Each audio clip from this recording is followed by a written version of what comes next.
हाज़रीन, उर्दू को फ़रोग़ देना क्यों ज़रूरी है? चूँकि उर्दू हमारी तहज़ीब है।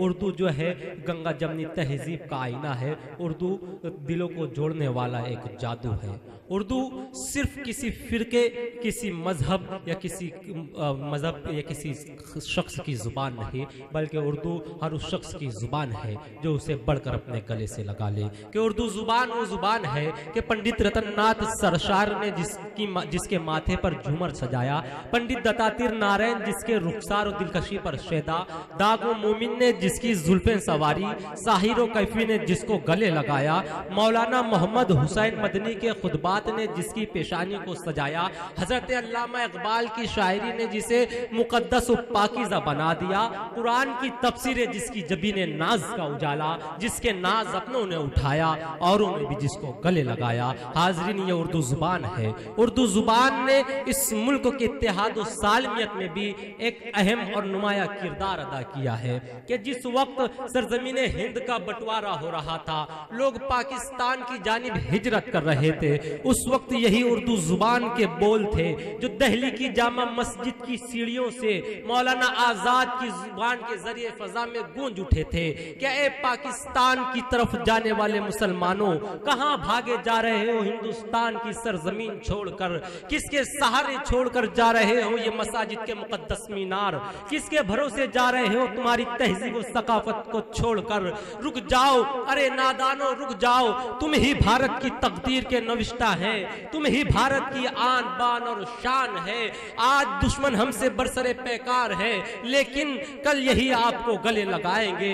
रुक जाओ ऐ मुसलमानों के काफिलों, रुक जाओ। हाज़रीन, ये उर्दू ज़ुबान है कि यही उर्दू ज़ुबान जंगे आज़ादी का उजाला थी, यही उर्दू ज़ुबान रेशमी रुमाल तहरीक की साथी थी, यही उर्दू ज़ुबान नमक की सत्याग्रह की ताकत बनी, यही उर्दू ज़ुबान तहरीक अदम ताउन के साथ साथ चली, यही उर्दू ज़ुबान कभी मौलाना आज़ाद का ज़ोरे बया बनी तो कभी मौलाना हसरत की ललकार, यही उर्दू ज़ुबान कभी मौलाना शौकत का नारा इनकलाब बन के नमूदार हुई तो कभी मौलाना मोहम्मद की झनकार। यही उर्दू ज़ुबान थी मौलवी अशफाकुल्लाह खान की ज़ुबान पर कि जिस वक्त उन्हें सूली से लटकाया गया तो उससे कब्ल उनसे ख्वाहिश पूछी गई तो मौलवी अशफाकुल्लाह खान ने कहा था कि कुछ आरज़ू नहीं है, बस इतनी आरज़ू है, रख दे जरा सी कोई खाके वतन कफन में। हाज़रीन, बावजूद इसके ये ज़ुबान कहीं ना कहीं तासुब का निशाना बन जाती है तो शायर कहता है कि इसकी ताज़ीम को उठना है, झिड़कना है किसे, एक नज़र देख के दरबान समझ लेते हैं, इसलिए जुल्म का बनती है निशाना उर्दू, लोग उर्दू को मुसलमान समझ लेते हैं। हाज़रीन, लेकिन इस वक्त मैं जिस शायर को आपके हुजूर पेश करने जा रहा हूँ वो इस तासुब के इम्तियाज को, फर्क को पूरी तरह से खत्म कर देगा। मैं एक शायर नहीं बल्कि हिंदुस्तान को आपके हुजूर पेश करना चाहता हूँ कि जिसके दिल में अगर राम है तो उसे शब्बीर और शब्बर से भी मोहब्बत है, उसे मोहम्मद से भी अकीदत है। हाज़रीन गिरामी, जो गंगा जमनी तहजीब और इत्तेहाद व भाईचारगी की जो एक जिंदा तस्वीर, एक जिंदा मिसाल है कि शायर कहता है कि हवेली झोपड़ी सबका मुकद्दर फूट जाएगा, अगर ये साथ हिंदू मुस्लिमों का छूट जाएगा, दुआ कीजिए कि हम में प्यार के रिश्ते रहे कायम, ये रिश्ते टूट जाएंगे तो भारत टूट जाएगा। हाज़रीन, आइए इसी तरह के खूबसूरत पैगाम आप तक और पूरे हिंदुस्तान तक पहुंचाने के लिए मैं बड़े अदब के साथ जनाब शंकर कैमूरी साहब से गुजारिश करता हूं जो सरजमीन बिहार से हमारे दरमियान तशरीफ लाए। पुरजोर तालीम इस्तकबाल कीजिए जनाब शंकर कैमूरी।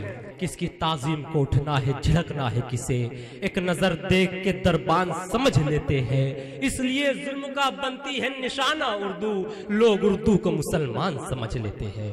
हाज़रीन, लेकिन इस वक्त मैं जिस शायर को आपके हुजूर पेश करने जा रहा हूँ वो इस तासुब के इम्तियाज को, फर्क को पूरी तरह से खत्म कर देगा।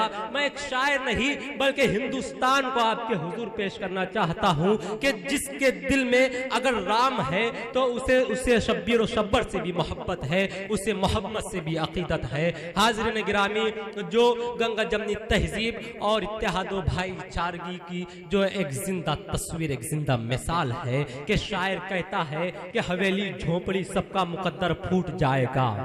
अगर ये साथ हिंदू मुस्लिमों का छूट जाएगा, दुआ कीजिए कि हम में प्यार के रिश्ते रहे कायम। ये रिश्ते टूट जाएंगे तो भारत टूट जाएगा। हाजरीन, आइए इसी तरह के खूबसूरत पैगाम आप तक और पूरे हिंदुस्तान तक पहुंचाने के लिए